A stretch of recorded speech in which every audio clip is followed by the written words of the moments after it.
إن الله وملائكته يصلون على النبي يا أيها الذين آمنوا صلوا عليه وسلموا تسليما اللهم صل على محمد وعلى آل محمد كما صليت على إبراهيم وعلى آل إبراهيم إنك حميد مجيد اللهم بارك على محمد وعلى آل محمد كما باركت على إبراهيم وعلى آل إبراهيم إنك حميد مجيد وقال تعالى إن الله اشترى من المؤمنين أنفسهم وأموالهم بأن لهم الجنة يقاتلون في سبيل الله فيقتلون ويقتلون وعدا عليه حقا في التوراة والإنجيل والقرآن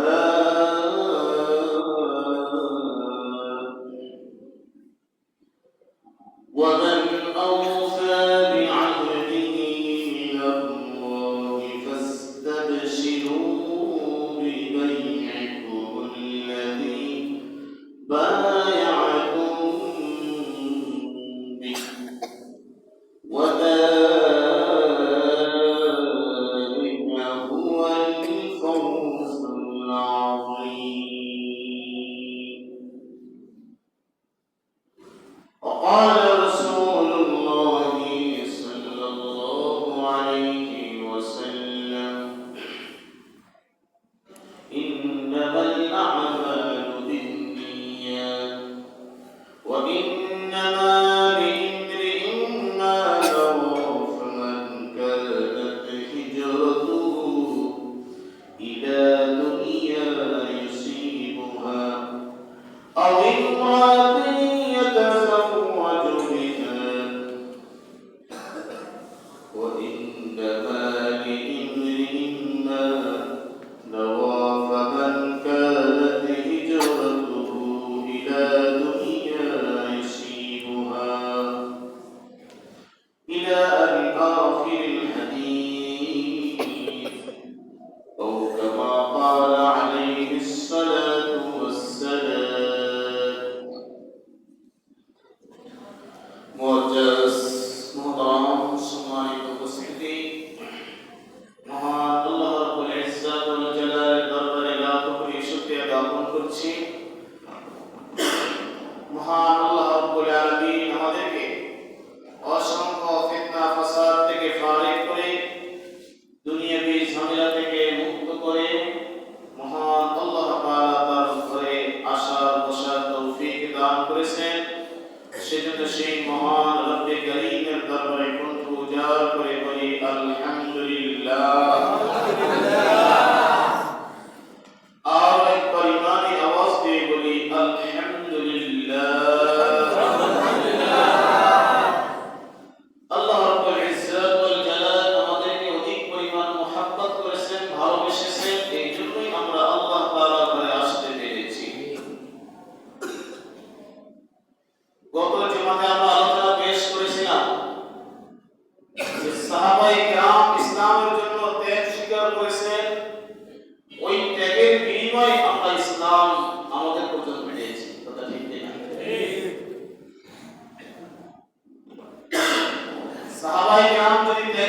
না করতেন তাহলে আমরা কিন্তু ইসলাম পাইতাম না। সাহাবায়ে কিরাম জীবনকে বাজি রেখে ইসলামের জন্য লড়াই করেছেন, আর সেই লড়াইয়ের সুফল পরবর্তী প্রজন্ম আমরা ভোগ করতেছি। আমরা যদি ইসলামের জন্য কোরবানি করি, ত্যাগ স্বীকার করি, জান এবং মাল খরচ করি, আমাদের পরবর্তী প্রজন্ম যারা আসবে তারা ইসলাম পাবে, ইসলামের সুশীতল ছায়াতলে তারাও প্রবেশ করবে। আর আমরা যদি আমোদ ফুর্তিতে জীবনকে অতিবাহিত করি, দুনিয়ার চাকচিক্য যদি আমাদেরকে গ্রাস করে ফেলে, পরবর্তী প্রজন্ম আমাদের জন্য অভিশাপ দেবে, আমাদেরকে লানত দেবে। যেমন নাকি ভারতবর্ষের যে সমস্ত মনীষীগণ প্রথমে ইসলামের দাওয়াত দিয়েছেন, ইসলামের সোনালী যুগ, সোনালী সুফল তারা ভোগ করেছেন ভারতবর্ষে। মাঝখানে কিছু মানুষ জিহাদ নামক সাবজেক্টটাকে ইসলাম থেকে সরিয়ে ফেলেছে,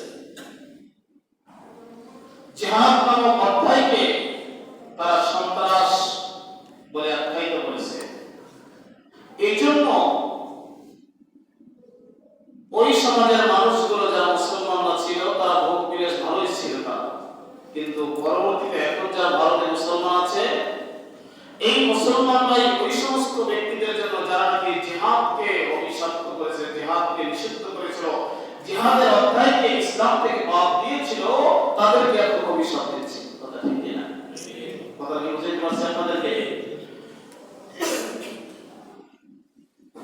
কেননা ইসলামের ভিতরে জিহাদ এমন একটি বিধান, যেমন নাকি একটা দেশের জন্য পুলিশ, আর্মি, বিডিআর, র্যাব, সেনাবাহিনী, এই সমস্ত বাহিনীদের হাতে যেমন নাকি অস্ত্র শোভা পায়,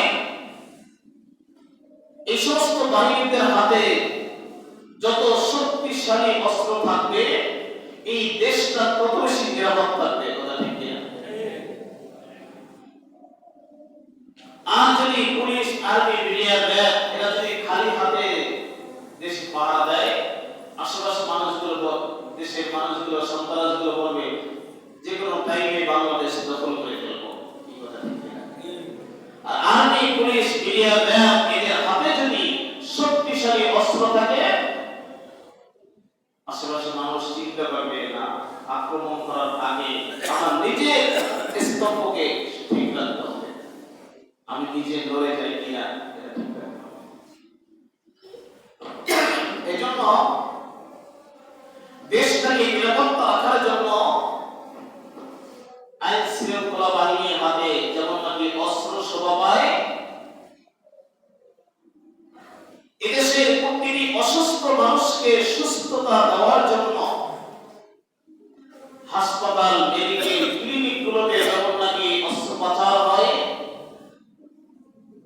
যেই হাসপাতাল, ক্লিনিকগুলো যত আধুনিক অস্ত্র রাখে, যত আধুনিক অস্ত্র পাচারে পারদর্শী থাকে, ওই হাসপাতাল, ক্লিনিকের রোগীগুলো তত সহজে আপনার সুস্থ হয়ে ওঠে। কথা ঠিক কিনা? কিন্তু দেশের এক শ্রেণীর মানুষ তারা বলবে, আমরা খালি হাতে চলাফেরা করি, পুলিশের হাতে অস্ত্র থাকবে কেন? আমরা খালি হাতে চলাফেরা করি, সেনাবাহিনীর হাতে অস্ত্র থাকবে কেন? অস্ত্র থাকার প্রয়োজন নাই। বলে দেখি এটা উদ্দেশ্য ভালো না খারাপ? বলে দেখি, বুঝতে পারছেন উদ্দেশ্যটা?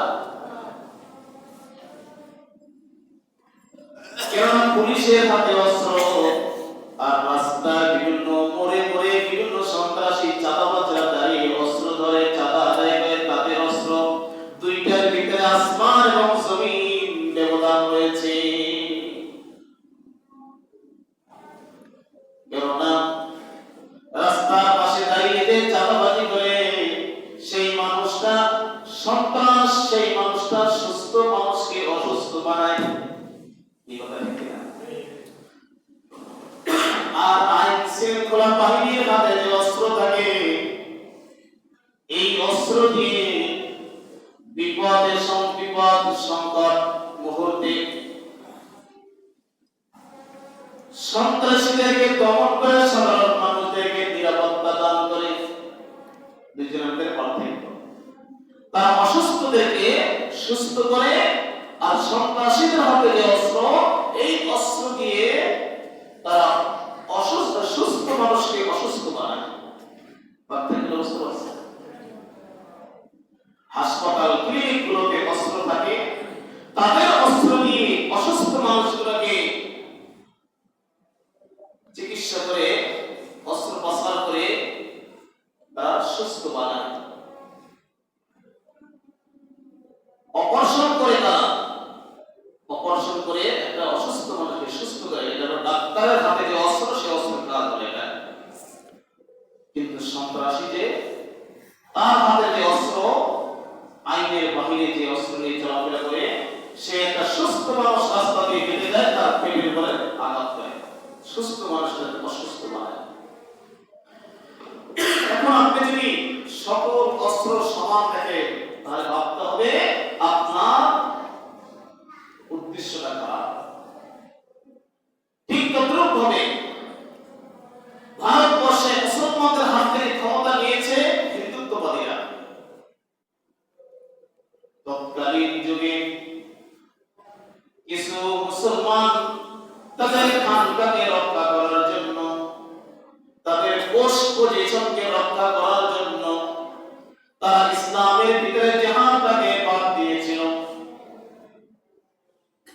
যেমন নাকি সত্য, ভারতবর্ষের কথা বললে আপনাদের হয়তো বিশ্বাস অনেকে আসবে না। বলতে পারেন হুজুর, ইসলামের ভিতরে জিহাদ এটা ফরজ বিধান, এটাকে আমার কেন তারা বাদ দিল? বাদ দেওয়ার দুঃসাহস কিভাবে তারা দেখাইল? তারা কেবল মুসলমান নাকি?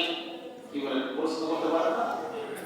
কিন্তু বিগত 16টা বছর আপনারা দেখেছেন, এদেশে ইসলামের ভিতরে জিহাদ নামক যে সাবজেক্ট রয়েছে, এই সাবজেক্টটাকে তারা তুলে দিয়েছিল। ইসলামের ভিতরে জিহাদ এটাকে সন্ত্রাসী বলে আখ্যায়িত করেছিল, মুজাহিদদেরকে তারা জঙ্গি বলে আখ্যায়িত করেছিল। আর সন্ত্রাসীদের সন্ত্রাস যারা দুনিয়াতে কায়েম করেছে, বাংলার জমিনে যারা সন্ত্রাসী করে বেড়াইছে, তাদেরকে দেশপ্রেমিক বলে ঘোষণা দিয়েছে। এটা কি দেখেছেন না দেখেন নাই? সবাই বলে দেখেন নাই? সবাই দেখছে? এখন কি বিশ্বাস হয় এই যারা জিহাদকে সন্ত্রাসী জঙ্গি বলে আখ্যায়িত করেছিল, তারা কি নামাজ পড়ে নাই? কথা বলে না, নামাজ কি পড়ে নাই? তারা কি রোজা রাখে নাই? তারা কি হজ করে নাই? তারা কি নির্বাচনের সময় মাথায় টুপি পাগড়ি পরে নাই? পট্টি লাগায় নাই? বাইতুল্লাহের মুনাজাত করে নাই? সব কিছু করেছে, কিন্তু নিজেদের বডিকে আঁকড়ে রাখার জন্য, নিজেদের মসনদকে আঁকড়ে রাখার জন্য তারা মুজাহিদদেরকে জঙ্গি বলে আখ্যায়িত করেছিল। কথা ঠিক কিনা বলে দেখি? এবং যারা নিজেদের বডিকে আঁকড়ে রাখার জন্য জিহাদকে, মুজাহিদকে জঙ্গি বলেছিল, তাদের কথার সাথে সুরে সুর মিলিয়ে আমাদের দেশে বহু আলেম নামক ভণ্ড ব্যক্তিরাও এক কথাই বলেছিল। কি কথা ঠিক কিনা? ওরা জঙ্গিবাদ, ওরা মৌলবাদ, এই কথা বলেছিল কিনা বলেন দেখি? আপনি আশ্চর্য হবেন, আমি একটা ভিডিওতে একজন পীর সাহেবের বক্তব্য দেখলাম। একজন পীর সাহেব তার খানকায় বসে বসে বলতেছে,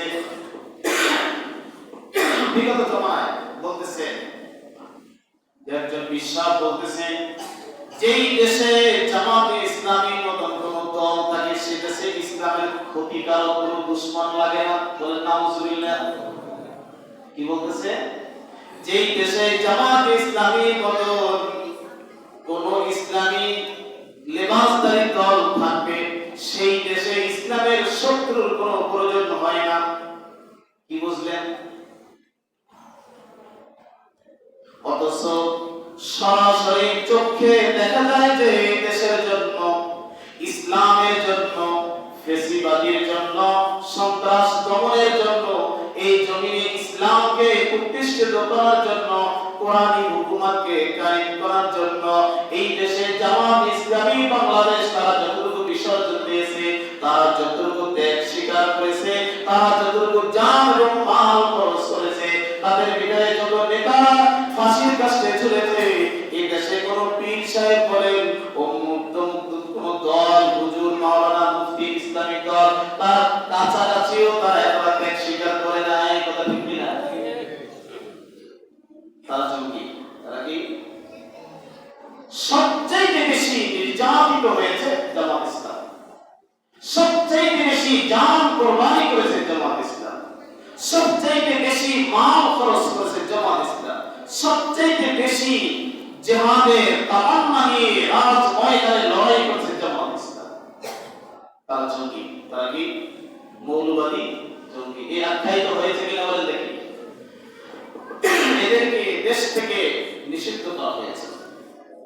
নিষিদ্ধ হয়েছে 1 তারিখ, পতন হয়েছে, কথা বলেন, পতন হয়েছে দ্বিতীয় পর্যায়ে। আমার চোখে দেখা দ্বিতীয় পর্যায়ে এই দেশে ইসলামকে প্রতিষ্ঠিত করার জন্য, এই দেশে ইসলামী হুকুমত কায়েম করার জন্য সবচেয়ে বেশি ত্যাগ স্বীকার করেছে, অতীতে করেছে, এখনো করে কওমি আন্দোলনের আলেমগণ, হেফাজতে ইসলাম। অথচ এই হেফাজত পন্থী যত আলেম ওলামা বাংলাদেশে ছিল সব জঙ্গিবাদী উপাধি পেয়েছিল। শাপলা চত্বরে কত নির্মম করে এই আলেম ওলামাদেরকে হত্যা করেছে। হত্যা করে শুধু ক্ষান্ত হয় নাই, সংসার ভবন একটা ভালো জায়গা, পবিত্র জায়গা তারা বলে, এই পবিত্র জায়গায় বলে তারা বলেছিল যে হেফাজতের কোন আলেমদের উপর আক্রমণ হয় নাই, রক্ত মেখে তারা লাইফে এসেছে, রক্ত মেখে তারা ক্যামেরার সামনে আসছে। এই উপতি দেওয়া হয়েছিল। এরা কি সব হিন্দু? কথা বলেন না, এরা তো অমুসলিম, সব মুসলমান নাই। অথচ এদেশে ইসলামের জন্য সবচেয়ে বেশি কোরবানির শিকার হয় জামাত ইসলামী এবং কওমি অঙ্গের হেফাজত পন্থী আলেমরা। সারা বছর ডাল আর ভাত খেয়ে ছাত্র পড়াচ্ছে, কোনো অভিযোগ নেই। মাস্টার্স কমপ্লিট করে 5,000 টাকা বেতনে চাকরি করে কোনো বেতনের জন্য রাস্তায় অবরোধ শুনছে আজ পর্যন্ত। কথা বলেন না, শুনছেন নাকি? মসজিদে ইমামরা অবরোধ করছে, নামাজ আর হবে না, নামাজ হবে না, বেতন না পাইলে নামাজ হবে না।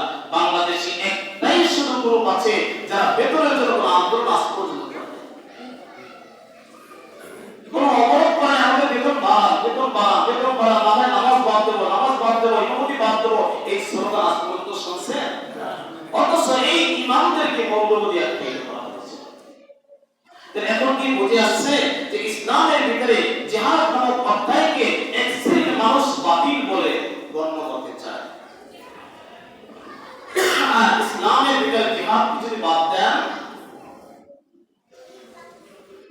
তো ওই দেশটার বা ওই ইসলামের অবস্থা হবে কি জানেন?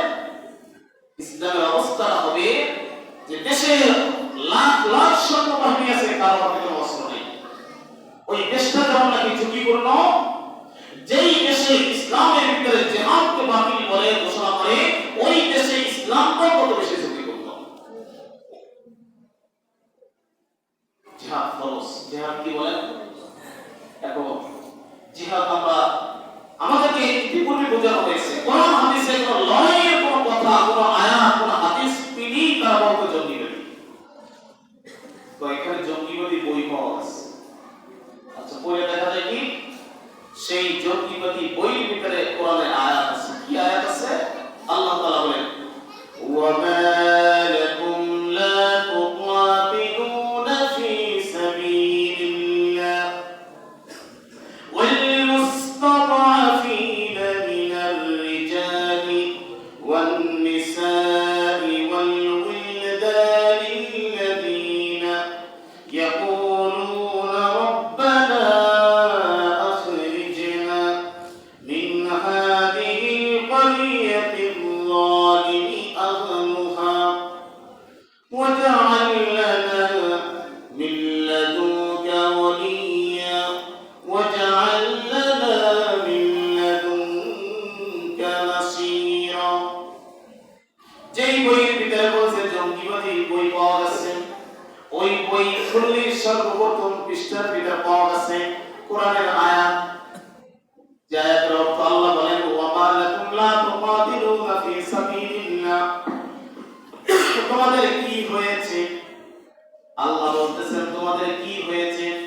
লা তুকাতিলুনা ফি সাবিলিল্লাহ, আল্লাহর রাস্তায় সংগ্রাম করো না কেন? আল্লাহর রাস্তায় জিহাদ করো না কেন? আল্লাহর রাস্তায় জান এবং মাল খরচ করো না কেন? কেন খরচ করো না? আল্লাহ জিজ্ঞাসা মুমিনদেরকে জিজ্ঞাসা করছেন, লা তুকাতিলুনা ফি সাবিলিল্লাহ, কেন যুদ্ধ করো না? ওয়াল মুস্তাদআফিনা মিনার রিজালি ওয়ান নিসা, তোমাদের ভিতরে তোমাদের চোখের সামনে যারা দেখতেছো দুর্বল মানুষদেরকে শক্তিশালী মানুষরা আক্রমণ করতেছে।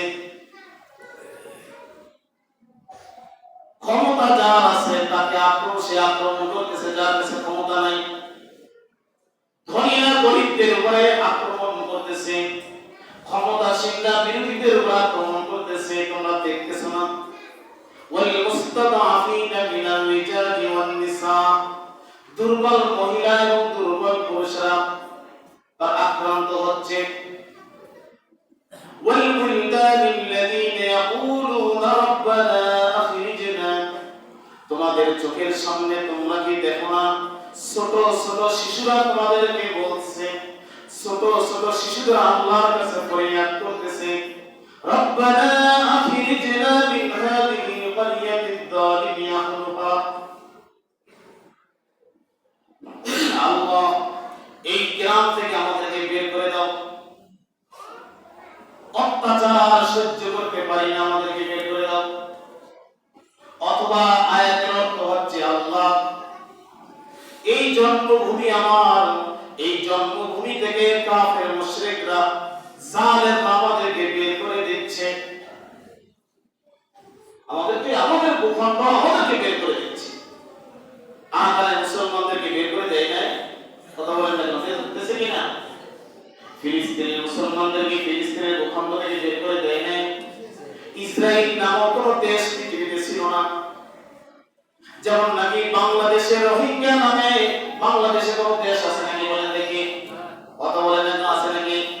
কিন্তু এই যে জায়গা দেওয়া হয়েছে, আজ থেকে 50 বছর পরে বা 100 বছর পরে ওরা যদি বলে চট্টগ্রামটা আমাদের, আর যদি যুদ্ধ করে আর কাফের মুশরিকরা বলে যে ওরা ওদের জায়গায়, কিন্তু আসলে ওরা ওদের জায়গা না, ওরা ওখানে মেহমান, কিন্তু ওরা মেহমান।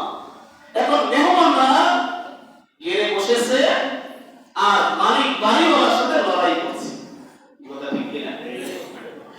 ফিলিস্তিন মুসলমান পুণ্যভূমি, পবিত্র ভূমি।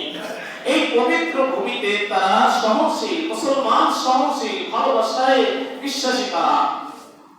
ইহুদিদের কোনো জায়গা ছিল না। ফিলিস্তিন চিন্তা করেছে আমাদের অনেক ভূখণ্ড পড়ে আছে, অনেক মরুভূমি পড়ে আছে, আচ্ছা এই জায়গাটা থাকুক, জায়গা খালি পড়ে আছে থাকুক। থাকতে দিয়েছে, থাকতে থাকতে ওরা সন্ত্রাসী কর্মকাণ্ড চালাতে চালাতে বিশ্বের যত সন্ত্রাসী দেশ আছে সব ওরা মুক্ত হয়ে গেছে। এখন সব মিলে মেহমান বাড়িওয়ালাকে বলতেছে এইটা ছেড়ে দেবে আমাদের দেশ, এই রাজধানীটা আমার, এই বাইতুল মুকাদ্দাসটা আমার, এই জায়গাটা আমাদের লাগবে। এখন এটার বিরুদ্ধে যদি লড়াই করে, বলছে মুসলমান শুধু যুদ্ধই করে, খালি মারে। মুসলমান যদি যুদ্ধ না করে এই জমি ঠিক রাখতে পারবে বলে? কখনোই পারবে না। এই জন্য আল্লাহ তাআলা বলে, তোমরা কি দেখো না, ওয়াল বুলদানিল্লাযীনা ইয়াকুলুনা রাব্বানা আখরিজনা মিন হাযিহিল ক্বরিয়াতিয যালিমি আহলুহা, এই জমিন থেকে আমাদেরকে বের করে নিরাপত্তাটা জায়গা দিয়ে দাও আল্লাহ, মার খাচ্ছি। ওয়াজআল লানা মিন লাদুনকা ওয়ালিয়্যা, আল্লাহ আমাদের জন্য তোমার পক্ষ থেকে কোনো অভিভাবক পাঠাও।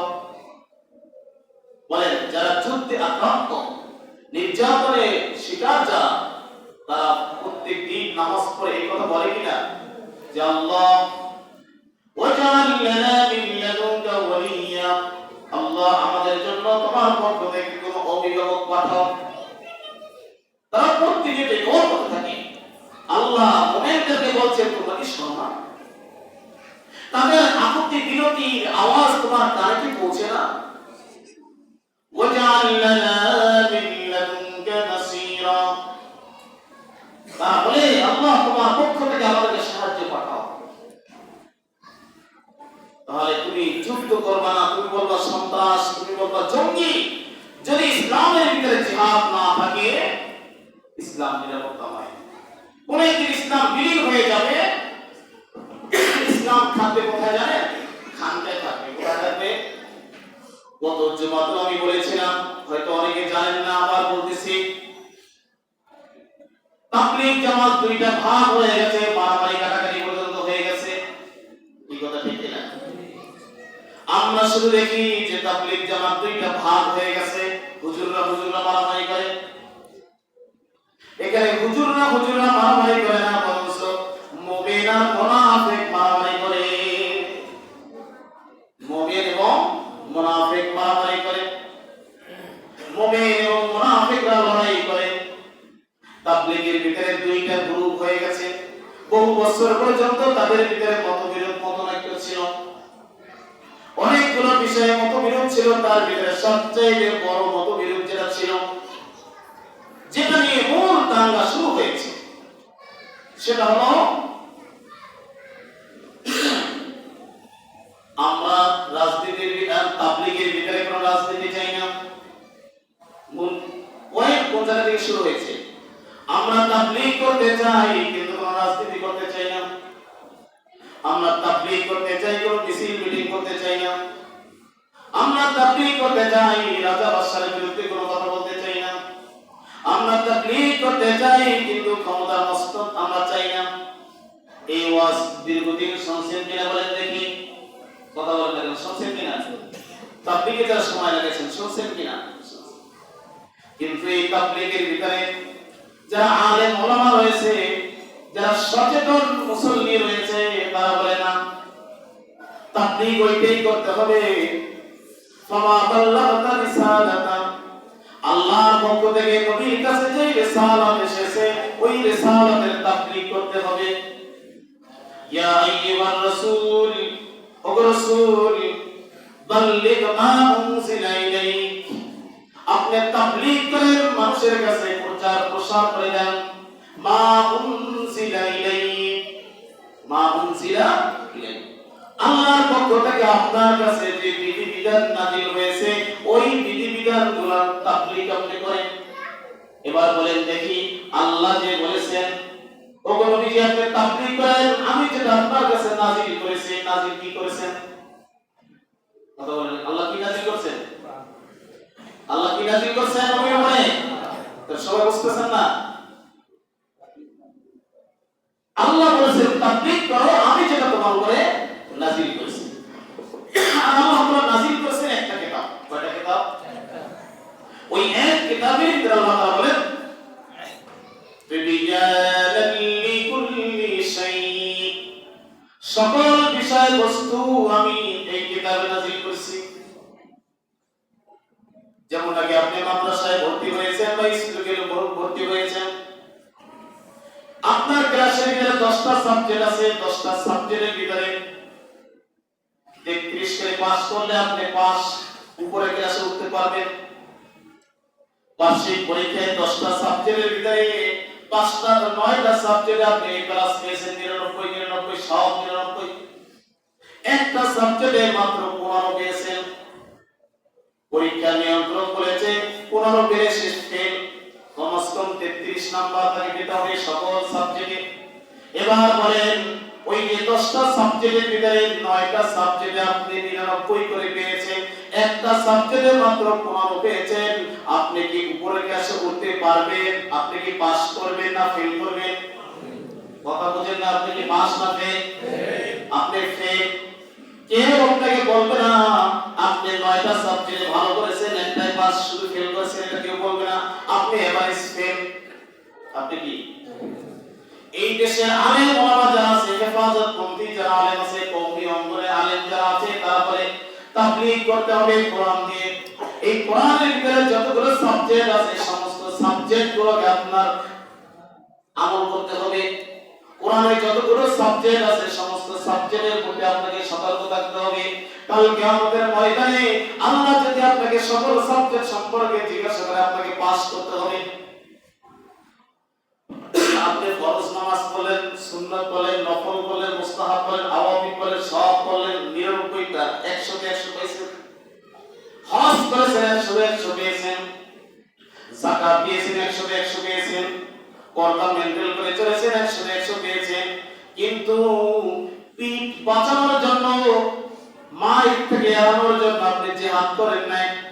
নিজের মস্তককে দখল করে রাখার জন্য আপনি জিহাদ করেন নাই।